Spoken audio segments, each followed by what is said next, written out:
pessoal, mais um workshop maravilhoso aqui na XCOM e hoje nós vamos trazer uma pessoa muito especial e muito importante para a cultura pop aqui no Brasil, exclusivamente nos quadrinhos, um grande responsável aí por trazer grandes títulos para o Brasil para nós, como leitores de quadrinhos e apreciadores de quadrinhos, podemos apreciar.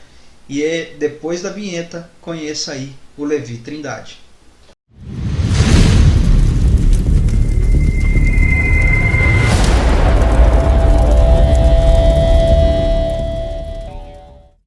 E aí, Levi, seja muito bem-vindo aqui na XCOM. É uma honra para nós da XCOM termos você aqui conosco para batermos um papo, e eu queria que você se apresentasse para o pessoal. Beleza, Marcos. Muito obrigado pelo convite em primeiro lugar. Obrigado a todo esse público maravilhoso aí que está prestigiando a XCOM.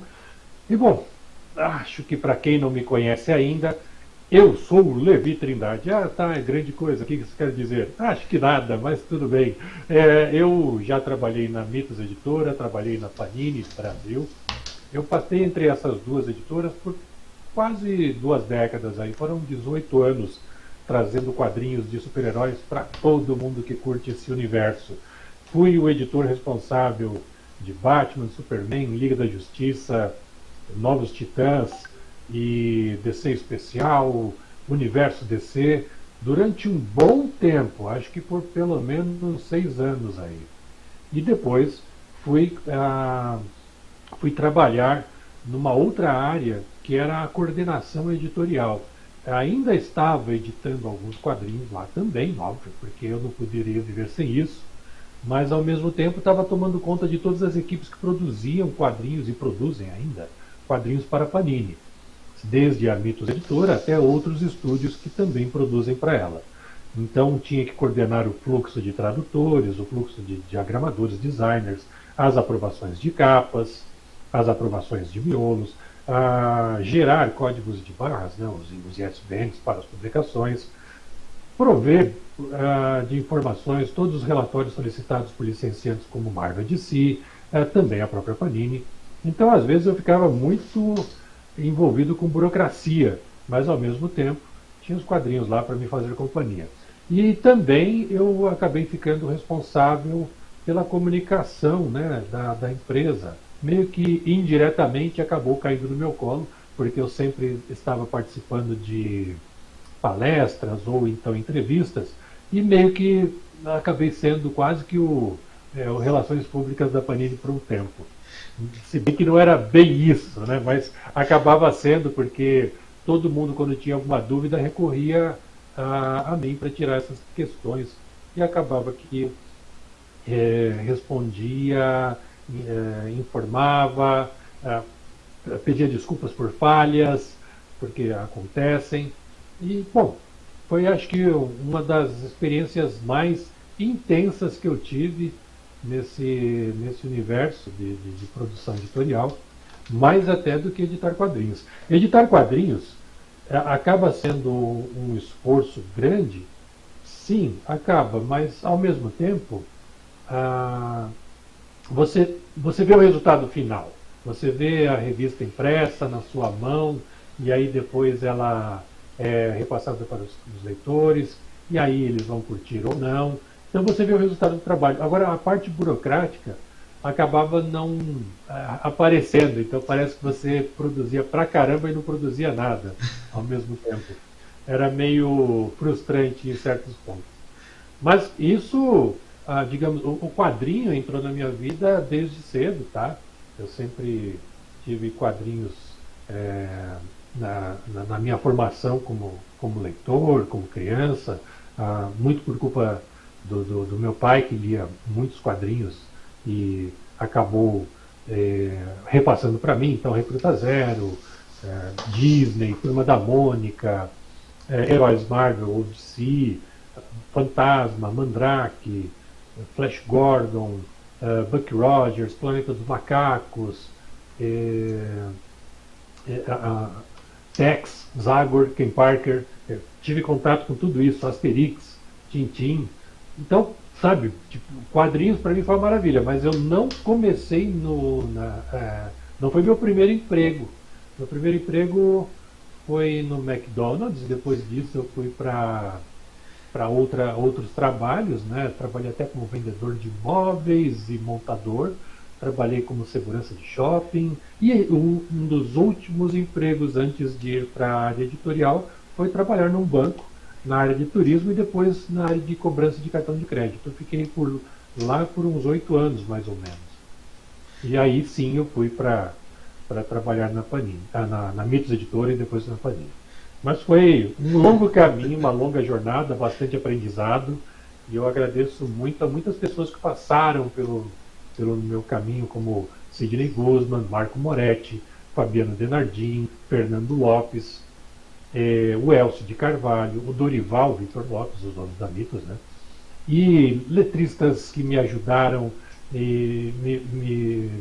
sabe, me auxiliaram pra caramba, como Marcos Valério, Altair Sampaio, Marcos Maldonado na linha Bonelli, Camila, Germana Viana, sabe, teve tanta gente a qual eu sou grato, Denise Araújo, Flávio Soares, que hoje é um desenhista premiado no Brasil, Daniel Rosa, filho do Franco de Rosa, que também trabalhou comigo, Donizete Amorim, o tradutor Mário Luiz Barroso, que até hoje me acompanha, sabe, agora está junto comigo nessa empreitada e na Hyperion, que eu meio que convoquei ele para ser o tradutor também. Então tem bastante gente que eu agradeço, Gisele Tavares, Valéria Calipo, todos eles de alguma forma contribuíram para eu chegar onde estou.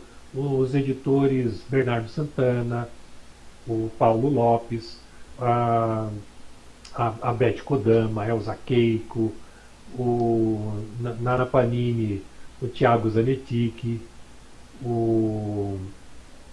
a Tatiana Josefovic, que é uma designer de mão cheia, Henrique Ozawa, que trabalha com álbuns de figurinhas, com o qual eu também trabalhei, Emerson Abuni, que está lá na MSP hoje em dia, no Maurício de Souza.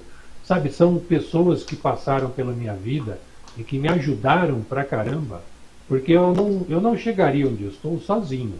Eu eu sempre trabalhei em equipe, gosto de trabalhar em equipe, e se eu atingir os meus objetivos, foi porque eu tive uma equipe maravilhosa que sempre atendeu aquilo que eu precisava deles e entregaram muito mais do que eu tinha pedido. Então, trabalhar com essas pessoas, todas essas e muitas outras, sabe? Se eu fosse ficar citando, acho que eu não pararia de falar nomes aqui.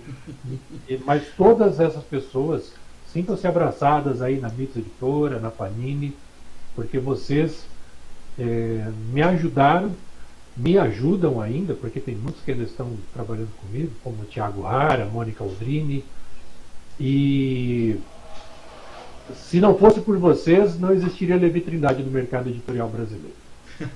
E também os fãs, lógico, porque sem eles o meu trabalho não teria reconhecimento. Verdade, Levi. Levi, é uma honra nós termos você aqui. Saiba que a XCOM, Comics GR e todo o pessoal que apoia a XCOM, Parábolas Geek, Bando de Quadrados, o Bolseiro, enfim, a gente tem uma infinita gama de digitais influencers que estão aqui. Agora saiba que nós vamos abraçar a Hyperion's Comics junto com vocês, tá? O que vocês precisarem da legal. gente, pode contar com a gente. Você tem meu contato direto aí, pode mandar que eu já espalho pra galera. E aí, assim, Levi, eu quis trazer você hoje aqui para nós conversarmos um pouco no nosso evento. Queria que você contasse para nós o mercado editorial, né, brasileiro, né, qual o cenário mesmo disso. Muitos que, por exemplo, eu, Marcos Oliveira, comecei lá como um desenhista independente e senti uma necessidade, né, no mercado, principalmente ali no nicho de quadrinhos voltado para a temática cristã e tal. Sentia muita falta disso.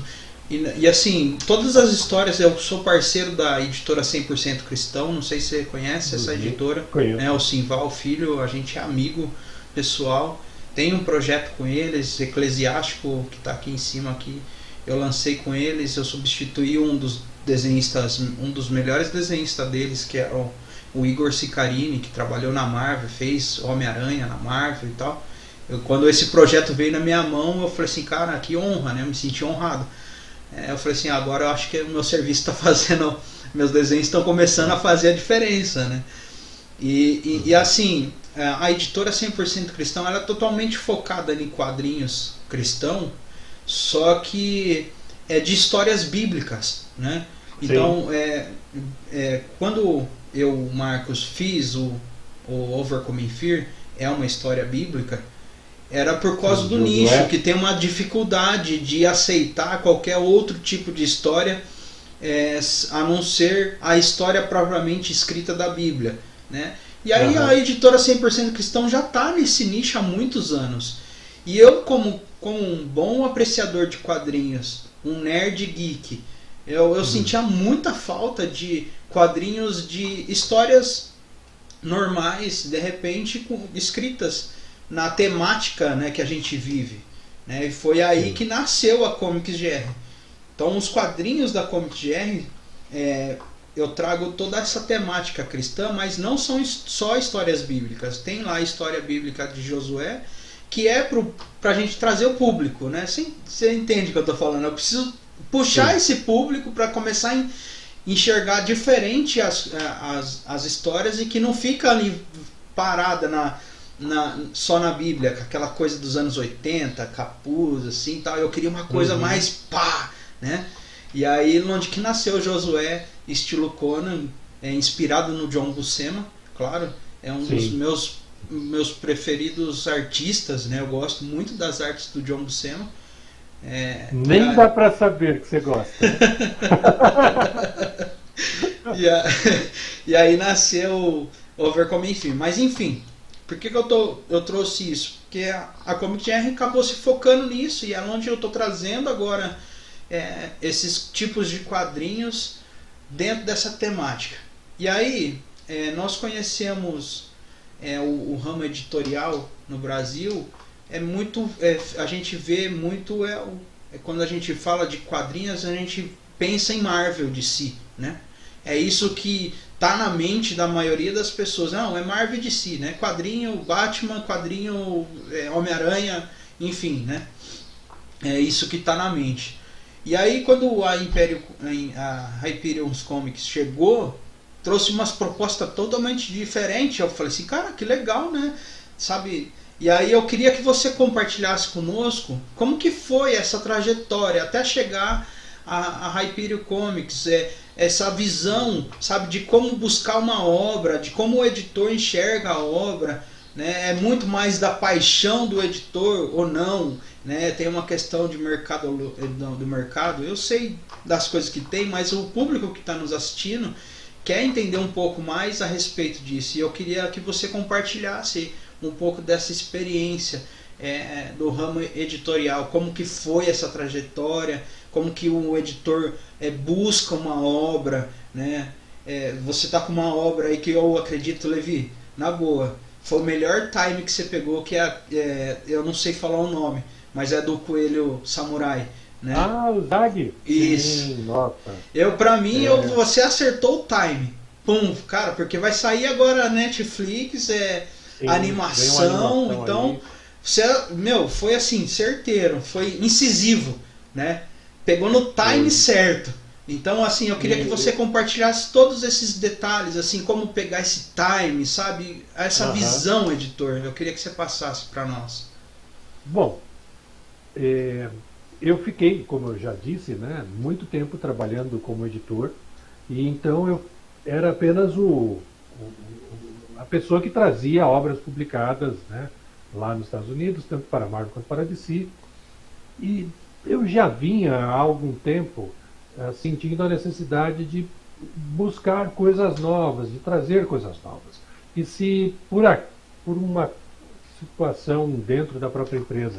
Isso não era possível, até porque o portfólio já é grande pra caramba, então se você fica enxertando mais coisas, não dá para cuidar da mesma forma que você cuida, talvez, sozinho. E foi o que eu pensei, falei, bom, acho que está na minha hora de ir embora. Isso foi lá em 2018, 2019. E quando eu estava de verdade tomando uma decisão, foi final de 2019, vieram já relatos lá na China, eu estava vendo isso no final do ano, de algo que estava acontecendo no país lá. Eu falei, falei ainda para minha esposa, falei, olha, se prepara, ano que vem vai ser dureza. Ela, mas isso está acontecendo lá agora, nem estão noticiando. Eu falei, fique esperto, ano que vem vai ser um caos. E assim foi 2020, foi caótico e foi o período que eu falei, não, eu não vou sair da minha empresa agora não. Continuarei trabalhando aqui, aí surgiu também o trabalho de home office, né? A partir de março de 2020 fui transferido para casa. Falei, não, agora não dá. O plano que eu tinha vai ter que ficar um pouquinho para depois, até porque precisa esperar surgir uma vacina. Eu já imaginava que teria, então falei, em 2021, aí sim a gente volta a conversar. Agora não, deixa as coisas rolarem um pouco, até porque a situação no mundo estava caótica demais. Não dá para iniciar uma aventura que talvez não desse certo. Ainda é meio certo, mas eu acho que é mais certo do que estava no ano passado. E, bom, chegou esse ano, eu falei, agora eu tenho que tomar decisão, estou saindo, veio num momento em que também ia de encontro às necessidades da empresa. E, bom, eu já tinha uma lista enorme de títulos que eu gostaria de ver publicados no Brasil, que era a minha lista dos títulos do desejo do coraçãozinho de ver publicados. E eram muitos. Alguns eu fui tirando da lista porque, com o passar do tempo, algumas editoras foram publicando e eu ficava lá, tá vendo? Se eu tivesse feito alguma coisa em 2018, eu já teria publicado esse quadrinho. Se eu tivesse feito alguma coisa em 2019, eu já tinha publicado. E ficava só essa frustração. Toda hora eu tinha que riscar o título da minha lista. Que droga, Levi. Se você tomasse vergonha na cara e tomasse uma atitude mais cedo, você não estava perdendo esses títulos. Mas não quer dizer necessariamente também que eu conseguiria pagar para tê-los na minha editora. Aí chegou 2021, eu estava com a minha lista pronta lá e comecei um contato com algumas editoras, informando que eu tinha saído da Panini. Algumas já lembravam de mim, algumas não. Muitas ficavam, tá aí, né? E daí? Quem é você na fila do pão, meu amigo? Então, tinha um trabalho de conquistar a confiança, falar que não é só um aventureiro, que está lá só para pegar os direitos e depois não pagar, publicar os quadrinhos e dar calote. Então tem tudo isso que vai se somando. Aqueles que já me conheciam de algum tempo, foi um pouco mais fácil de lidar, e aí foram onde a gente já fechou os primeiros contratos, e foi onde eu também já usei esses contratos para falar com outras editoras. Eu falei, olha, eu estou com contrato de tal coisa. O que você tem aí? Eu gostaria de montar um portfólio e tal. Aí as editoras já olhavam diferente, tá? Porque se fulano deixou ele pegar, é porque ele deve ser de confiança. Então já. Porque para eles é difícil também ceder algumas coisas para um cara que não tem editora nenhuma, não tem nada publicado. Como é que você pode garantir que isso vai dar certo, né? Então para eles também é bem complicado, eu entendo. E eu fui selecionando o portfólio, porque eu fui pensando assim, eu tenho que atingir mais de um público. Eu não quero ser uma editora temática que só trabalha um gênero de quadrinhos. Eu quero ser uma editora que trabalha vários gêneros de quadrinhos, mas sempre atrelados a grandes nomes, né, de grandes autores ou grandes títulos, e também quadrinhos clássicos, por que não assim dizer. Eu queria montar algo bem eclético, mas ao mesmo tempo coeso. algo que as pessoas possam olhar e falar, ah, tá, isso não é muito bizarro para estar dentro daquela editora. E, e assim, algumas coisas acabaram acontecendo meio que de uma forma muito orgânica. Eu estava falando com um representante da editora Boom, a Boom Studios, e ele era uma pessoa que já tinha trabalhado na Dark Horse e que me conhecia da época da Mitos Editora, porque lá o editor Fernando Bertacchini era responsável pelo Hellboy e pelo Conan. Então eles tinham muito contato. E acontece que alguma vez eu atendi o telefone para essa pessoa quando ele ligou procurando o Bertacchini. E ele lembrava de mim justamente por isso. Fala, nossa, que legal, você está com a editora própria, que bacana. E aí ficou todo feliz, e aí a conversa vai, a conversa vem. Peguei um contrato que é o único e eterno. Falei, ah, puxa, esse saiu mais rápido do que eu esperava. Outro que... Aí sim, veio o Zag.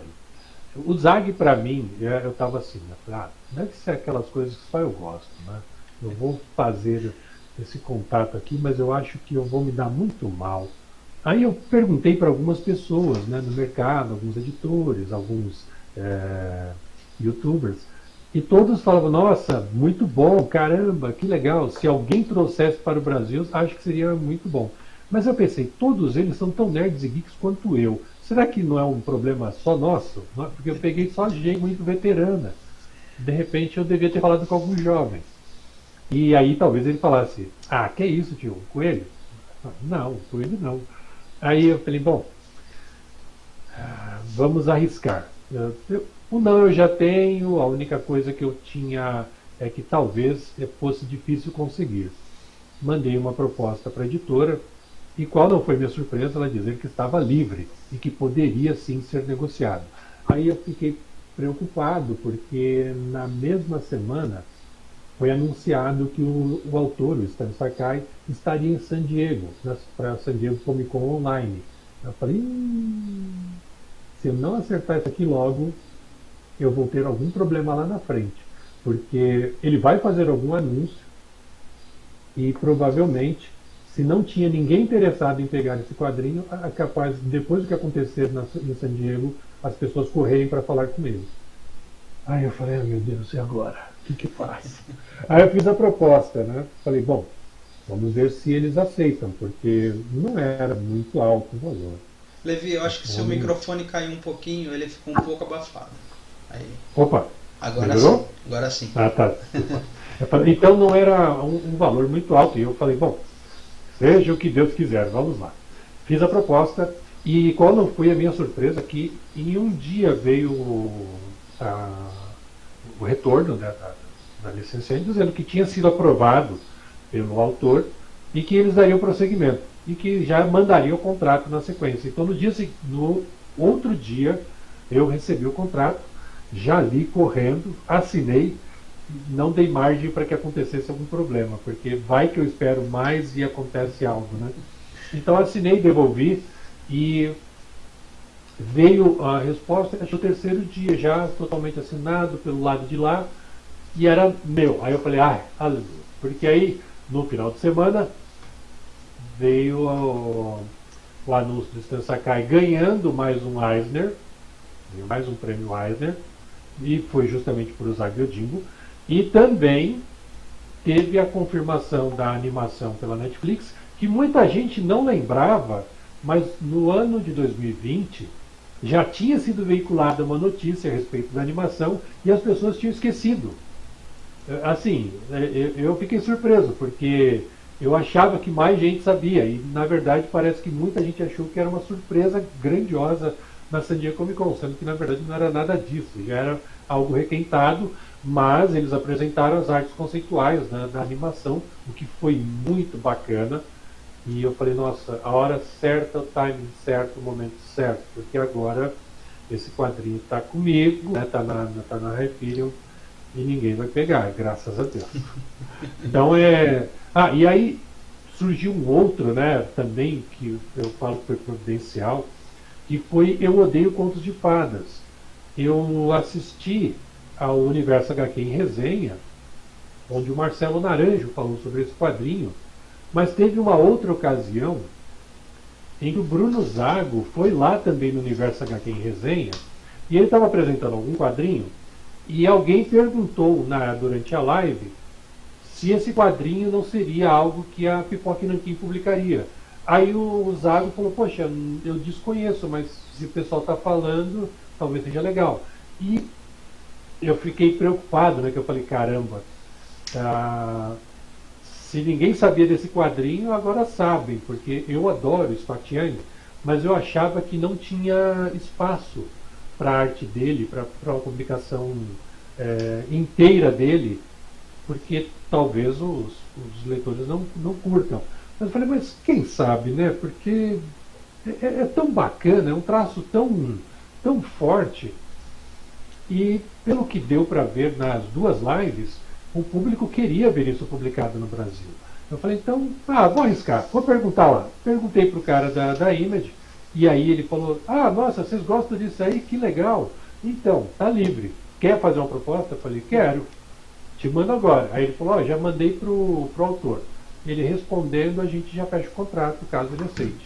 E foi assim, tipo, ele respondeu, falou que estava legal, fechamos o contrato, acabou. Sem mais conversa.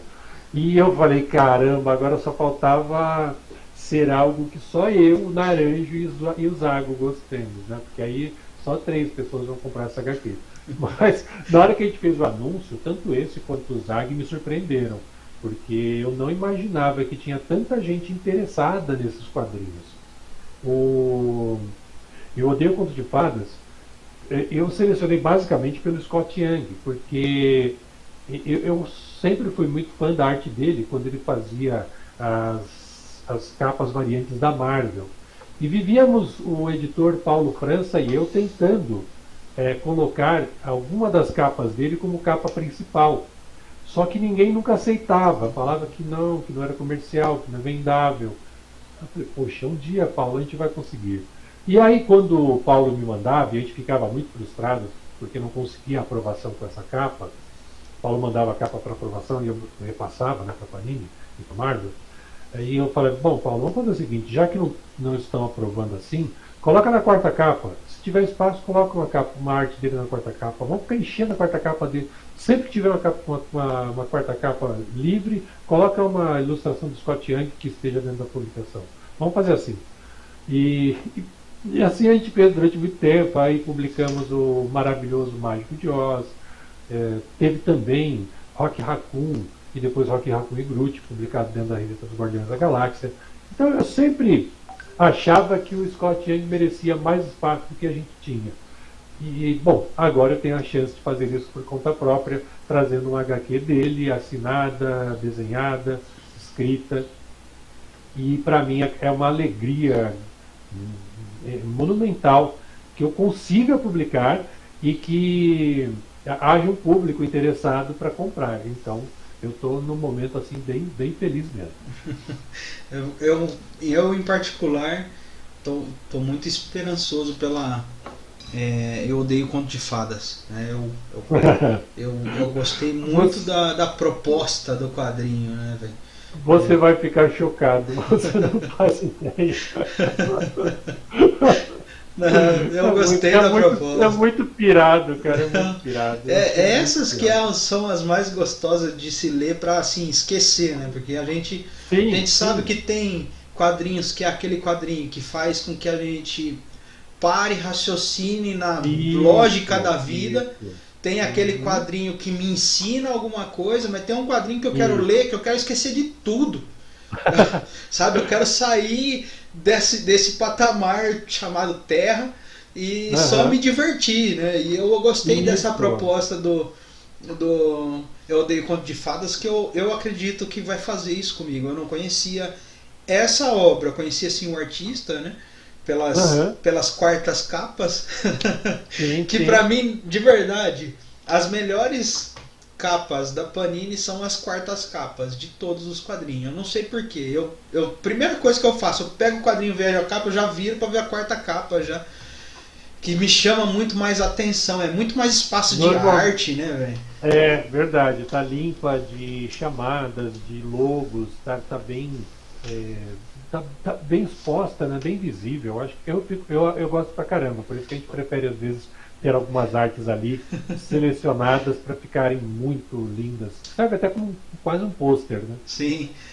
Levi, dentro desse assunto que a gente está falando de trazer quadrinhos, é, qual que é o critério? Ah, os aventureiros, eu tava de cabeça baixa. Mostra aí pra nós. Mostra aí pra nós. Nossa, velho. Aventureiros é uma HQ que eu fiquei muito feliz de ter conseguido o contrato, porque eu sou muito fã da dupla de artistas, né? Terry Dodson e Rachel Dodson. As artes tá sensacional, cara. E tem um detalhe curioso, né? Que o Nossa, Terry que top. Dodson fez as cores. Entendi. É a primeira vez que ele colore um quadrinho. Que ele faz a E parte do eu, coração. é, normalmente ele só desenha, a arte finaliza, né? A esposa Sim. dele arte finaliza, e as cores são feitas por outra pessoa. Nesse caso, não. Nesse caso, ele fez todas as cores e pensando o quadrinho com uma cara de quadrinho europeu. Top. Eu falei, caramba, eu tenho que pegar isso, tenho que conseguir fazer esse quadrinho. Opa! Tem duas orelhas, à frente e atrás. Tem, a gente. Eu sinto falta disso nos quadrinhos. Eu. Algumas publicações eu acho que elas ficam legais assim, até pela durabilidade do quadrinho. Ele acaba ficando mais resistente, né? Às vezes sem, ele começa a dobrar e cair a capa, fica meio molengão. Aí eu falei, quer saber? Vou fazer diferente, vou colocar a orelha em tudo. Tudo Não, vai ter orelha. Ficou Aí, sensacional. aí ficou bem bonitinho, ficou bem bacana. Eu consigo colocar ele de pé na minha mesa e ele não cai. Então, são essas pequenas coisas que ficam no. Ele não dobra, não amassa. Ficou bem justinho. Ficou bem legal. Não, ficou bom. Eu sinto falta disso nos quadrinhos. Eu só não coloquei nas minhas, porque eu tô tentando ganhar um outro tipo de destaque dentro da banca. Então por isso que eu escolhi pelo. Eu não sou o Levi Trindade, entendeu? Mas você escolheu um formato bem grande, né? Eu escolhi o formato europeu, porque na hora que você coloca. Levi, eu passo na banca aqui da cidade, eu passo de carro de longe, eu vejo a revista lá atrás. Sim. Pode estar atrás de todas. Isso é bom para visibilidade. Eu adoro esse formato, mas eu achei que para mim estava inviável financeiramente. Sim. Porque dependendo da quantidade de páginas do formato, tem um gasto de papel, né? Então a gráfica te avisa. Às vezes até eles falam, olha, você não quer fazer 16 por 23? Porque aí tem uma economia maravilhosa de papel. Mas aí não dá, né? O americano é 17 por 26. Eu estou perdendo 3 no comprimento e 1 na largura. O pessoal vai chamar isso aqui de formato paraguaio. Vai ser muito ruim.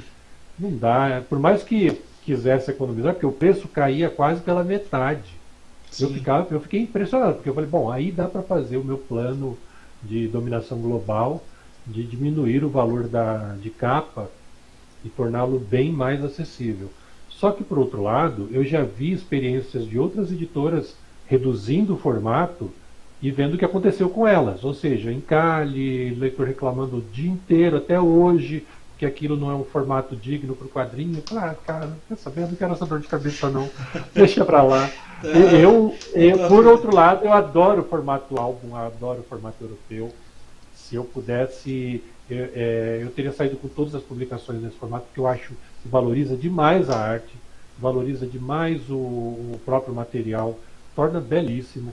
Mas dependendo de como você vai fazer, isso pode se tornar inviável financeiramente para a própria editora. Então tem que tomar bastante cuidado. E ainda mais agora, né, que a gente está... Rapaz, eu estou ficando maluco. As gráficas já mandaram aí os anúncios de quanto elas vão aumentar. Meu Deus, nem fala. 19% no papel que eu uso, no coucher. Sim, você usa o 115? Muito. Eu estou usando 90, eu Ah, vi que você 90. estava usando 115, não é? Eu estou usando É isso? 115 miolo e capa cartão 300. Uau, tá bonito, hein? Tá bonito. Porque é muito resistente esse que você está Sim, usando. aí O, 300 e fosco, né? Aí eu estou é, fazendo é, fosco.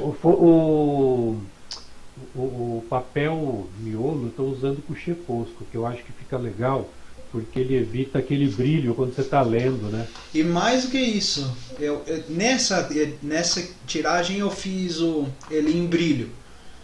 Aham, E aí depois eu fiz porque o primeiro foi do Catarse, né? Essa tiragem do Catarse está acabando. Eu tô com uns 7 quadrinhos só, uns 10 quadrinhos. legal. E aí eu vou para a segunda tiragem agora, que inclusive é essa capa aqui, ó, né? Essa daqui Aí que você é fez uma variante. isso, vai ser a capa oficial, né, para poder Aham, seguir direto. sim, sim. Aí o miolo eu vou fazer no cochê no cochê fosco, porque É. parece a tinta parece que ressalta do papel, cara. Eu acho que fica legal. Parece Aham, um alto sim, relevo, né? Mas fica enfim, legal.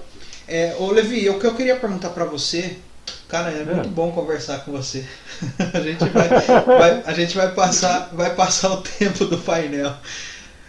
Mas eu queria perguntar para você, porque assim, você falou do time certo, eu acho que isso é muito Aham. importante e muitos artistas, não, principalmente brasileiros, não estão atentos nesse time, né?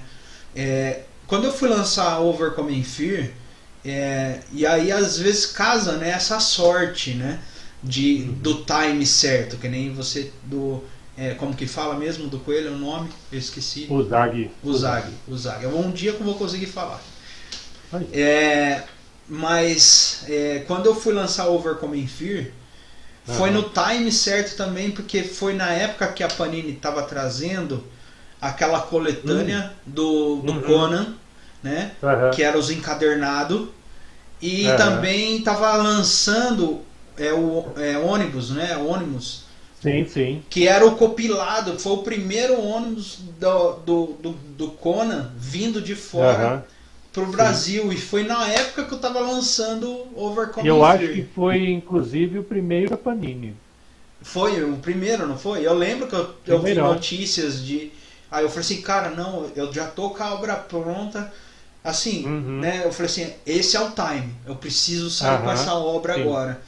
E É aí eu. aproveitar a ocasião. É Exato. aproveitar a ocasião. O que eu vejo, e também tava na época que tava saindo, no meu nicho, tava saindo o filme é, Sansão, que Sim. inclusive, cara, eu tenho contato com o pessoal da 360 WIOP, que é a empresa que traz os filmes de fora, o Igor. Tem Aham. até uma entrevista com ele aqui na XCOM desse ano.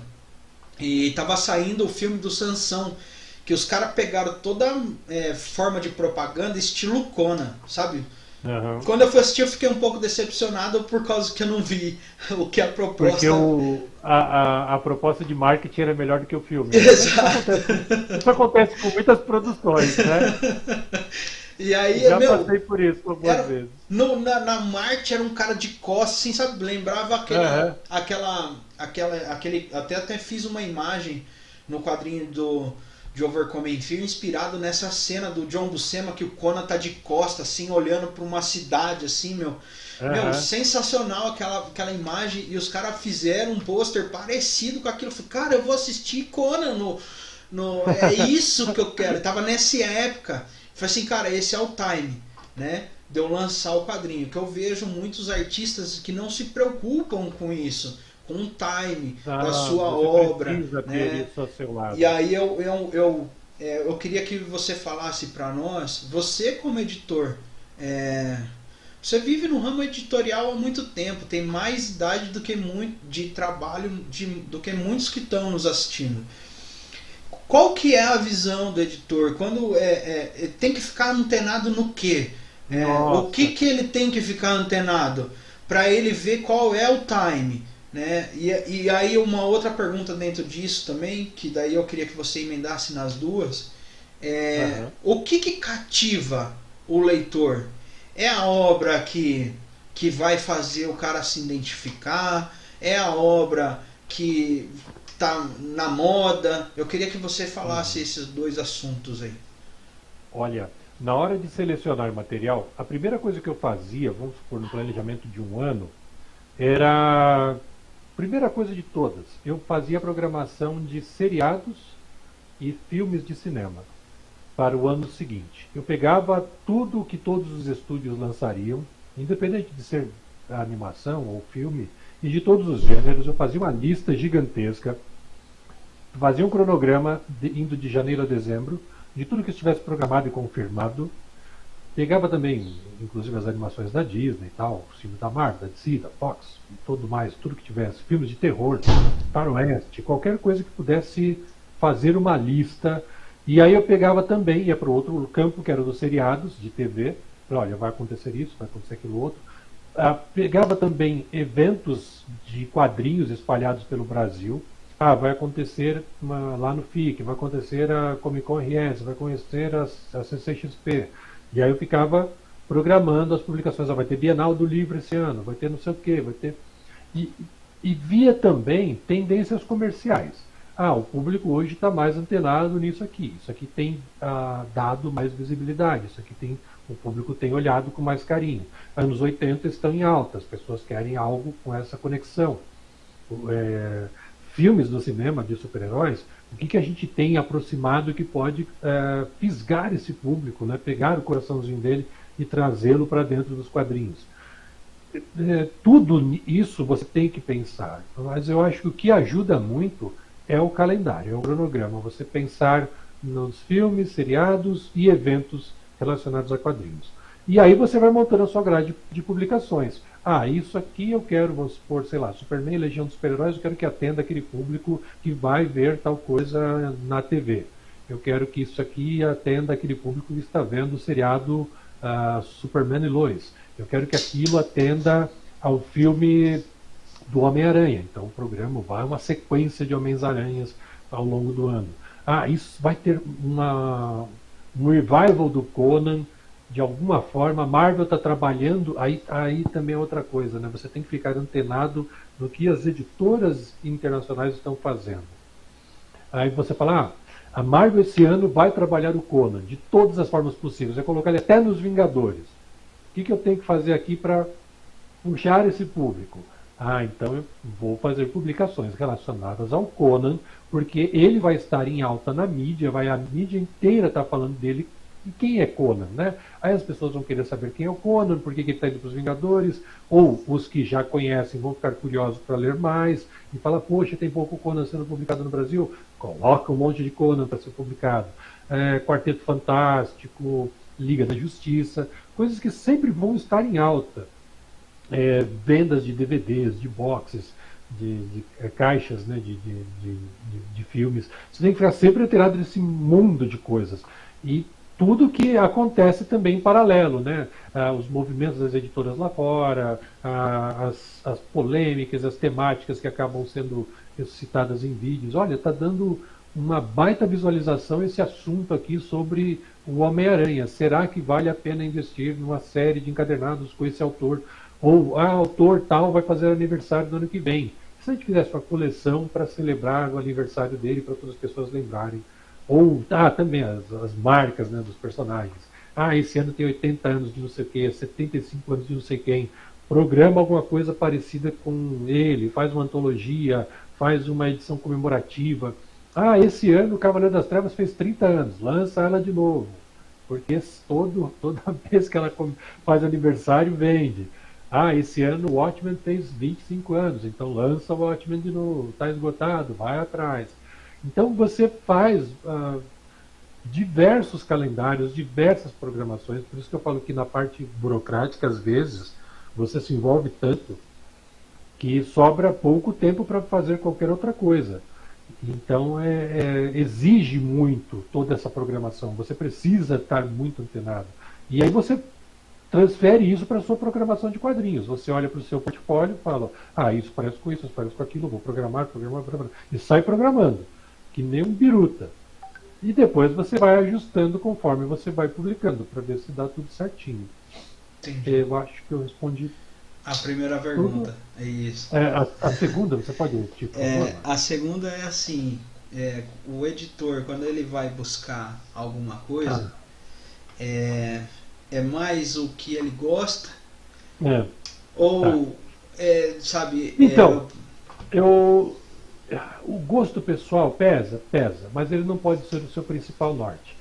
Não que eu não tenha usado o meu gosto pessoal nas seleções que eu fiz para a Hyperion e até para a Panini muitas vezes. Mas eu não posso deixar o meu gosto pessoal influenciar, porque às vezes pode ser apenas uma coisa que só eu goste.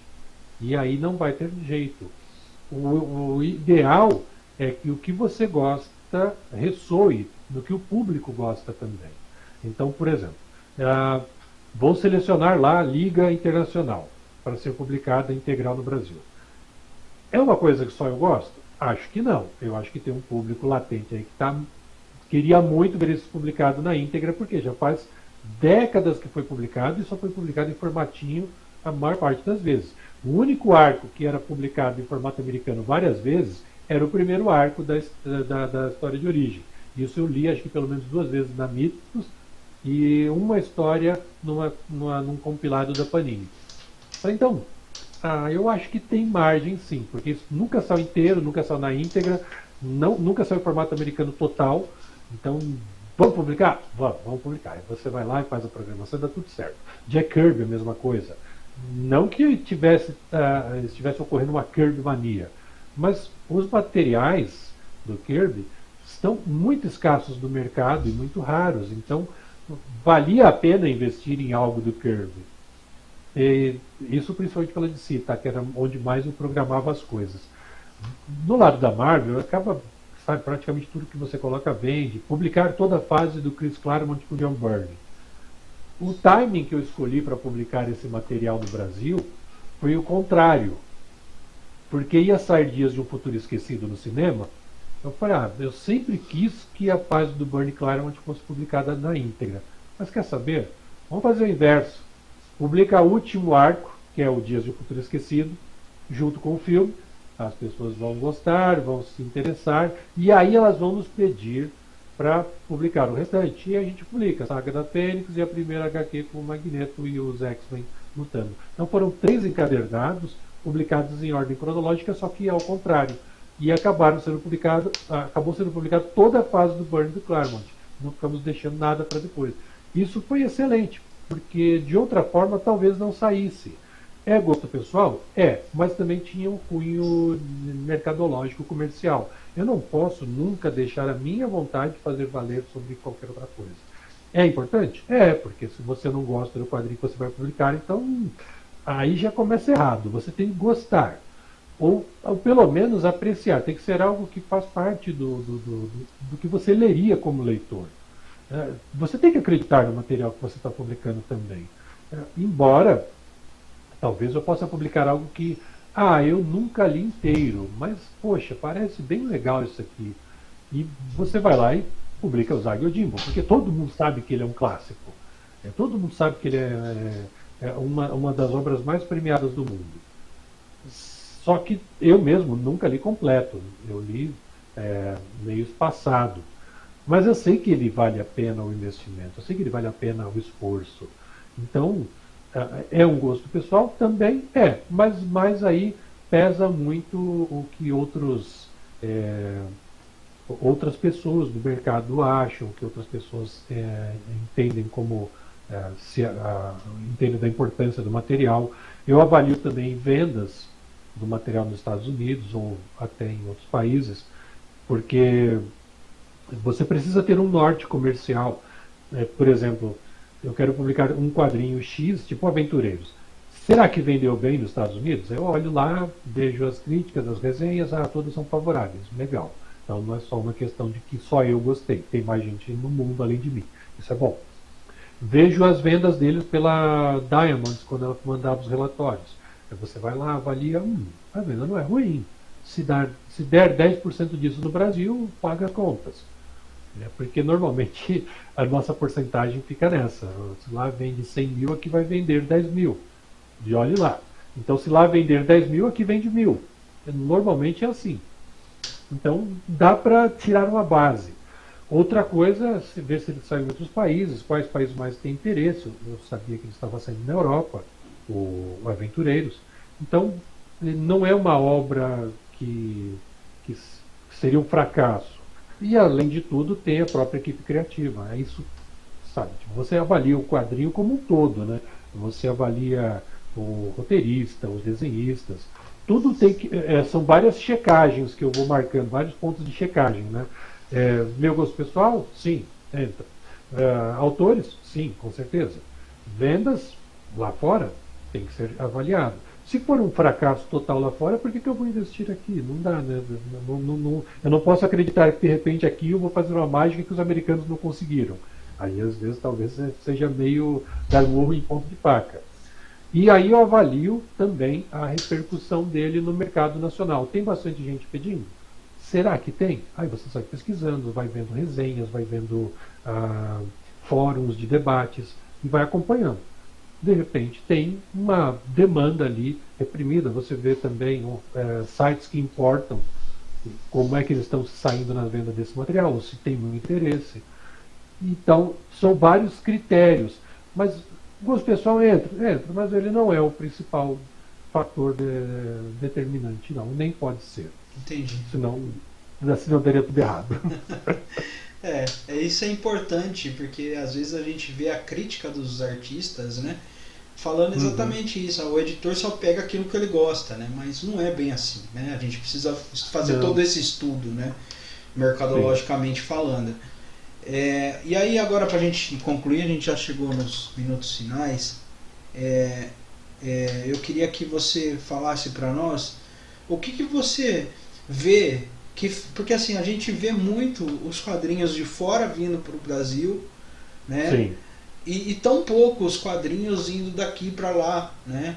A gente tem alguns exemplos aí do Luciano, enfim, que teve o filme, o quadrinho que virou filme, série, né? E agora o quadrinho do Lorde Lobo também vai virar série, né? O Penitente, né? Então, mas assim, é um grupo bem pequeno ainda. E o que eu queria que você falasse para nós agora, para nós produtores daqui, o que falta no mercado brasileiro de produção de quadrinho para se tornar um quadrinho de relevância? Porque assim, o que eu vejo são quadrinhos que é claro que tem uma história de construção, né, da venda do quadrinho. Hoje o Batman vende horrores porque ele foi construindo desde lá de trás, né, desde a sua criação. E aí é uma história de 80 anos, né? Então não tem como a gente comparar um artista que está chegando agora com 10 anos, com 10 anos de mercado, né?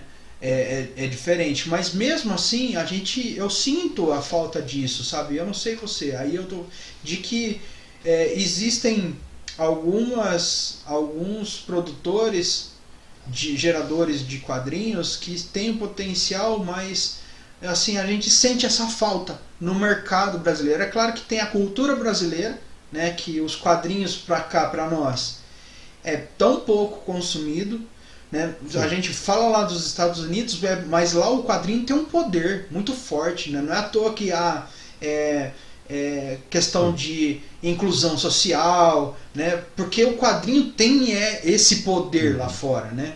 Não, diferente daqui. Por exemplo, eu com os meus quadrinhos eu vejo muito assim, pô, legal o quadrinho, pra criança. Não é pra criança, velho, entendeu?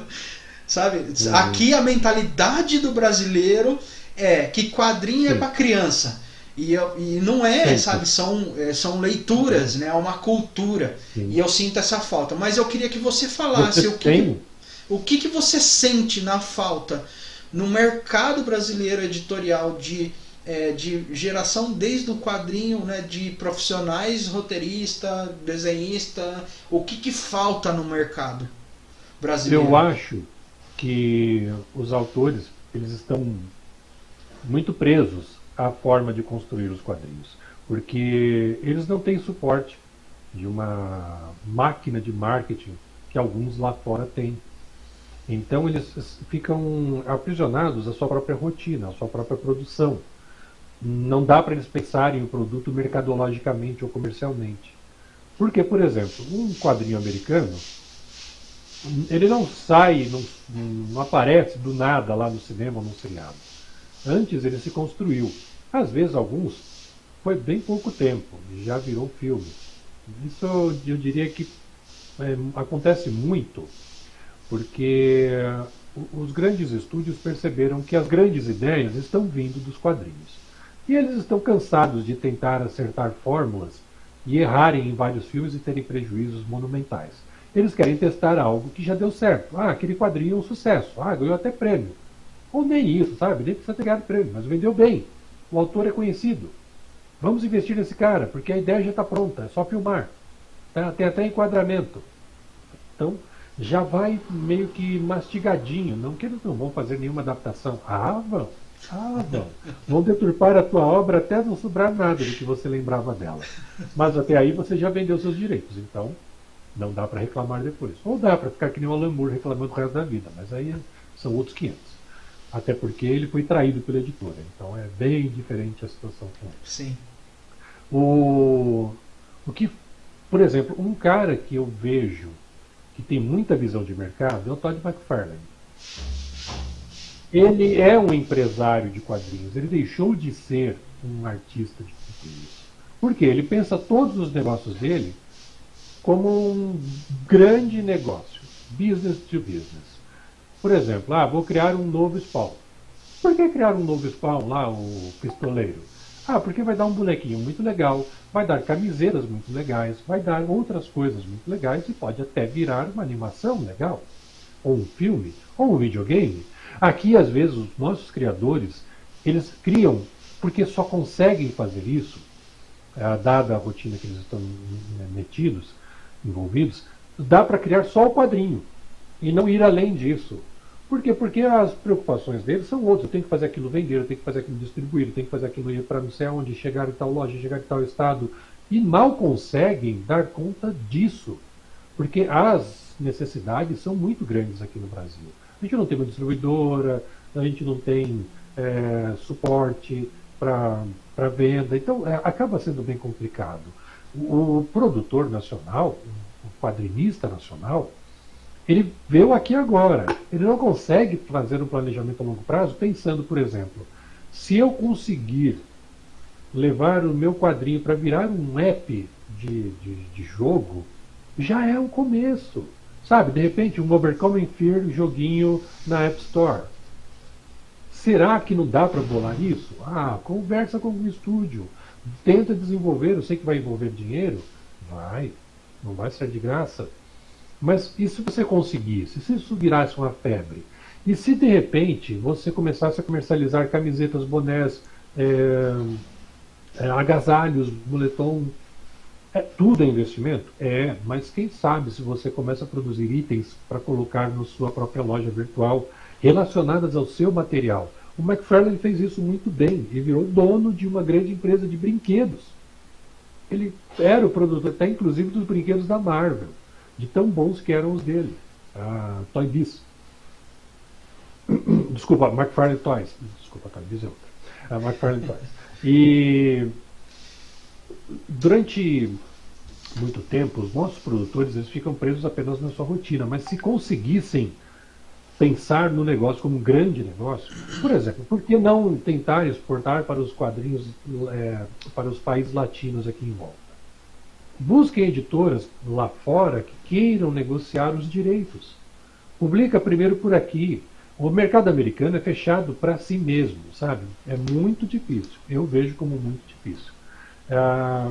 Bonelli já tentou ir para lá com várias séries diferentes, Dumper, Mágico Vento, Dylan Dog, e muitas vezes bateu com a cara na porta e, sei lá, no máximo conseguiu uma minissérie em 6 partes. É muito difícil emplacar algo no mercado americano? Mas às vezes você pode dar sei lá, de repente a sua HQ ganhou uma visibilidade que você não esperava. E se você conseguir falar com o agente de alguma editora pequena lá e oferecer, manda ele todo traduzido, vertido para o inglês.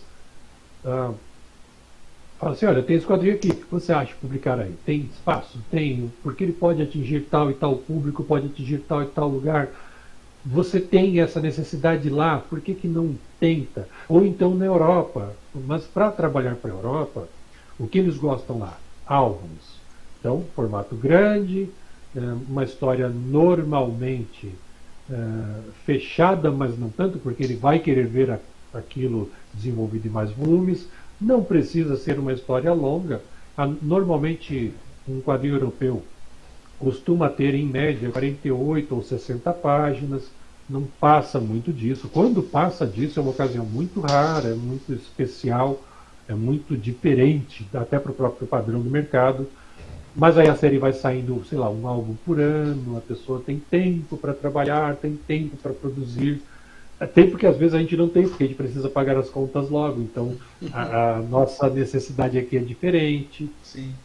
Eu acho que falta, às vezes, a, não digo que é culpa do criador nacional, não é culpa dele. O problema é que falta tempo, falta alguém para estar junto com esse criador, falando para ele buscar novos mercados, ajudando ele nessa disseminação da obra. Talvez, se a pessoa conseguir contatos, por exemplo, conseguir um licenciante que esteja interessado em publicar quadrinhos nacionais, quadrinhos brasileiros em outros países.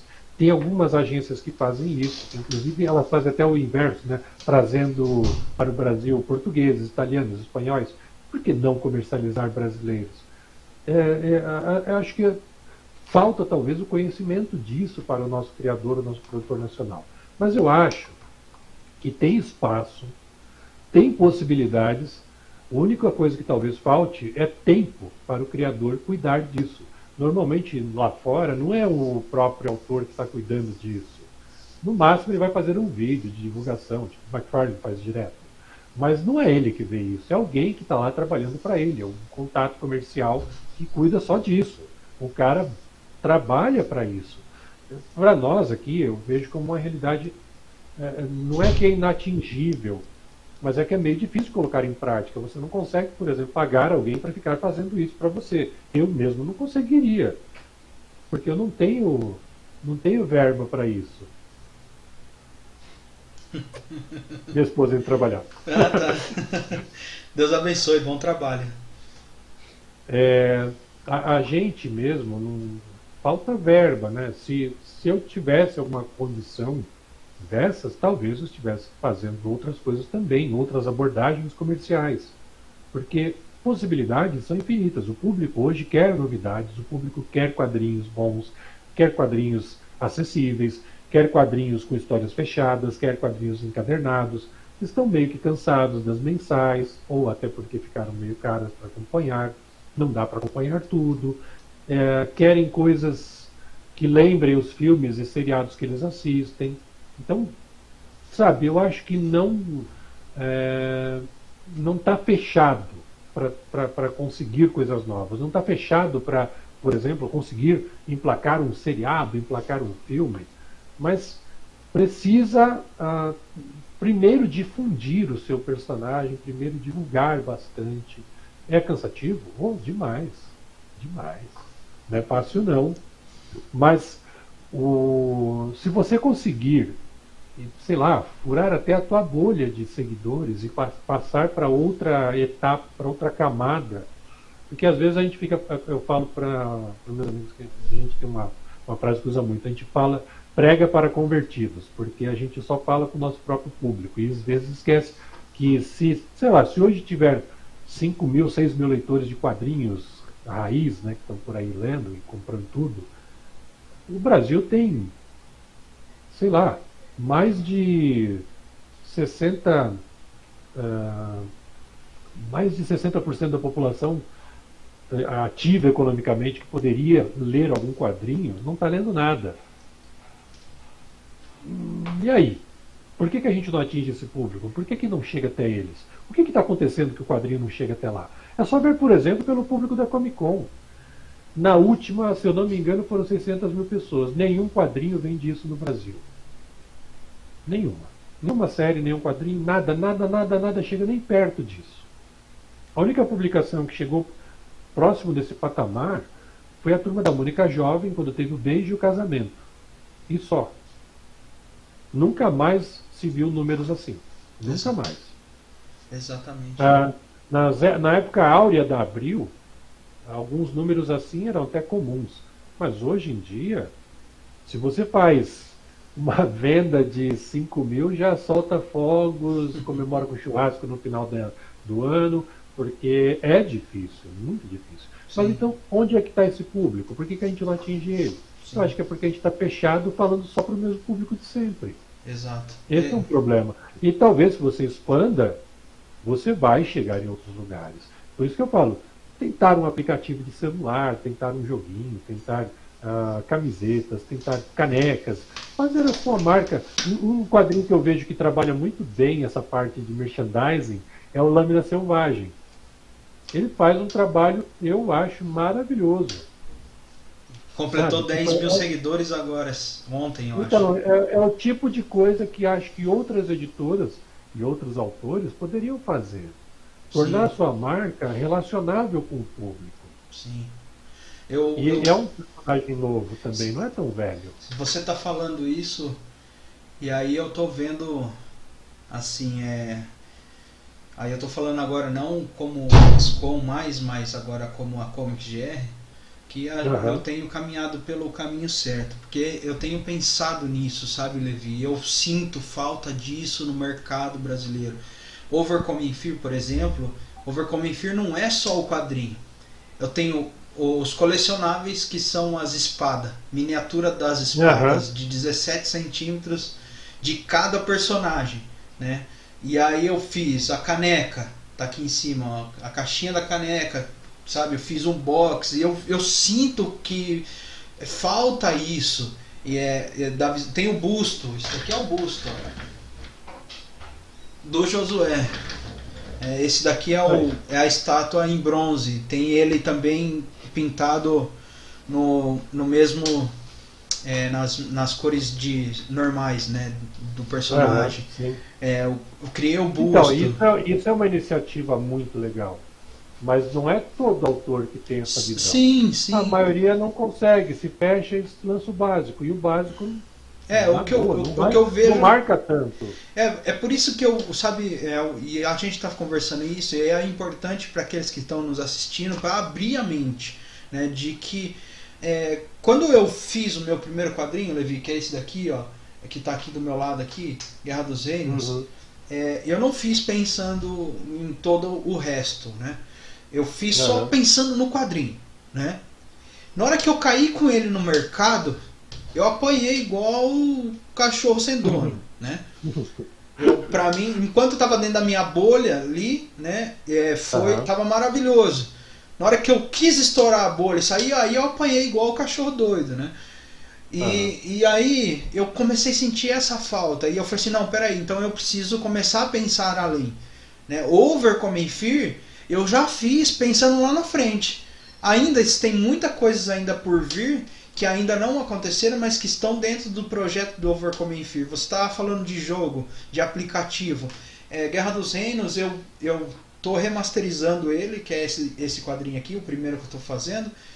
Mas Aham. antes de eu remasterizar ele, eu fiz um jogo Aham. 2D, que inclusive foi responsável por esse troféu aqui, ó, do FIC. Eu ganhei como o melhor game produzido em 2020, voltado para o cristianismo. FIC é um evento que é a Feira Aham. Internacional do Cinema Cristão. E aí eles têm a Aham. categoria de games.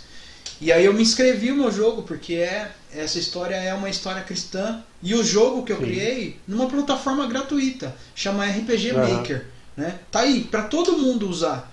E aí é super simples, você tem lá os cenários pré-pronto. É claro que eu tive que fazer algumas adaptações. Aí eu aproveitei que eu tenho o meu lado artístico, que eu mesmo faço os desenhos.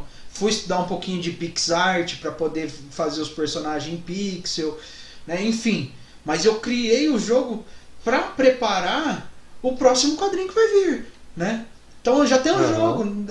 O cara quando está lá, ele joga, ele já vai pro quadrinho preparado para uma outra coisa. Aí no quadrinho eu quero preparar ele para um outro nível. E aí o que eu vejo, é por isso que eu gostei muito do que você falou, porque casa com o meu estilo de pensamento. Eu vejo que isso falta no mercado brasileiro, né? do cara sair da sua, do seu, é, do limitador de visão, de ficar Sim. só aqui, expandir um pouco e olhar para o redor. Opa, o que está faltando? Qual que é a dor do mercado? Aí agora a gente está falando como empreendedor. Eu sei que você empreende nos quadrinhos, mas também já empreendeu em outros lugares. Eu também tenho meu empreendimento fora os quadrinhos. E aí a visão do empreendedor é exatamente isso, né? Ver o que está faltando no mercado, né? Qual é a dor do mercado? Qual é a dor que está faltando ali? Então vamos vir para o nicho geek. Qual é a dor desse, o que está faltando no mercado nacional, né? E é ali que eu tento atuar. E são os segredos dos grandes produtores, né? DC, Marvel. O cara não faz um quadrinho pensando só no quadrinho. Vai pensar na bolsa que vai vender com a estampa do personagem dele. Vai vender com o copo lá do Habib's, velho, né? Que vai estar lá o copo do Batman. Eu tenho inclusive o do Habib's, eu comprei só por causa desse copo, velho. Né? Que é a Gotham City em cima e ele tá até rachado, mas eu queria ele. Fica sensacional, né? Então eu gostei Outra muito. coisa também, as pessoas às vezes esquecem, tá, um aplicativo ou um jogo de videogame para celular pode ser caro, mas então por que não tentam um board game, um jogo de tabuleiro? Vai lá, não dá para fazer? Pega alguma empresa que já trabalha com isso e cria um projeto baseado no seu personagem. Quando eu era criança, eu me lembro que eu queria ter um jogo de tabuleiro da Marvel e não existia. O mais próximo disso eu tive dentro de uma revista, acho que da RGE, que ela dava para você uma cartela com os logos dos personagens, eu recortava e tinha um caminho para andar dentro da revista, um mapa lá, e eu ficava andando com esses personagens, jogando dado e lá. Pensei disso, falei, quer saber? Vou fazer o meu. Peguei uma cartolina gigante, colei num papelão também grande, fizemos lá todo o desenho do mapa, com todas as dificuldades que tinha, pega aqui, se você cair nessa você volta, se cair nessa você morre, perde a rodada, e lá. Pegamos toda a dinâmica de um jogo normal de tabuleiro e transformamos naquilo que a gente queria. Aí nós desenhamos os personagens, meu irmão e eu, ficamos desenhando os personagens que a gente queria para pôr no tabuleiro, né? Era tudo de cartolina, então tinha que fazer uma base sólida para ele poder ficar em pé, não ficar, porque a cartolina dobrava. A gente fez um Hulk muito grande, um Galactus gigantesco, então essas cartolinas começavam a dobrar, eles caíam. Tudo bem, os heróis menores se deram melhor. Mas, sabe, tipo, a gente fez isso em casa. Tipo, criamos um negócio do nada, porque a gente não tinha. Se alguém tivesse tido essa ideia de vender um jogo de tabuleiro da Marvel naquela época, eu teria com certeza convencido meu pai a comprar. Mas não tinha, nós criamos. Por quê? Porque não existia. Quando não existe, alguém vai lá e faz. Eu vejo hoje pouca gente aproveitando as possibilidades que tem de um negócio relacionado a quadrinhos. Stan Lee era um cara muito antenado nisso, que sempre procurou inovar e trazer coisas novas. Ele era, digamos, o marqueteiro mor. Muitas vezes ele não fazia praticamente nada com o HQ, ou não tinha quase nenhum envolvimento, mas ele era tão bom no marketing, e na divulgação, e na criação de produtos relacionados àquele mesmo título, que aquilo acabava virando uma montanha de negócios. Não era só um negócio, virava vários ao mesmo tempo. Então, muitas vezes eu me inspiro nele, sabe? Tipo, eu quero pensar em uma coisa nova, me lembro o que Stan Lee faria. Não, o Stan Lee, ele era fora da caixinha, né, cara? Ele é sensacional, fora da caixinha, sim, totalmente. Sim, total. Então, Levi, eu queria agradecer por essa entrevista, com esse workshop, que a gente pôde aprender muito com você. E aí eu queria que você fizesse o seu jabá, né, falasse como que o pessoal encontra os quadrinhos da Hyperion, aonde comprar, né, como conhecer os produtos da Hyperion. Agora esse é o momento do seu jabá, tá? Fique à vontade. Muito bem, então, meus caros amigos que estão aí assistindo a XCOM direto de casa, se você é de Campinas e região, nós temos vários parceiros espalhados aí pela região. Tem a banca do Rafael Obata, tem a loja Comic City Store do Márcio. Márcio. Tem também o Eugênio Furtado, o Geninho, que também está com a sua loja Caverna, aí na região de Campinas. Eles atendem, se eu não me engano, o Márcio e o Eugênio atendem totalmente online. O Rafael, eu acredito que atende online presencial, mas todos atendem de alguma forma. E se você quer quadrinhos aí na região de Campinas, quer os quadrinhos da Hyperion Comics, começando aqui pelo Aventureiros, você pode procurar com esses parceiros. Agora, se você está assistindo de outro estado, de outra cidade, não faz ideia de como procurar, veja aqui, ó, Hyperion Comics, é o nosso perfil lá no Instagram. Você pode visitar esse perfil e lá você vai encontrar a lista de todos os lojistas que estão trabalhando conosco em todos os estados, em todas as cidades, inclusive parceiros comerciais que não são lojas, não são bancas, mas que estão revendendo os nossos quadrinhos por aí. Então, tem alguma dúvida? Dá uma olhadinha lá. E se estiver querendo saber mais, manda um oi pra gente por meio do e-mail oi@hyperioncomics.com.br. Fala um oi pra gente lá, tá bom? É isso aí, Levi. Muito obrigado vocês que estão nos acompanhando. Não esquece de dar o like, compartilhar e se inscrever no canal. Também se inscreva no canal da Hyperion.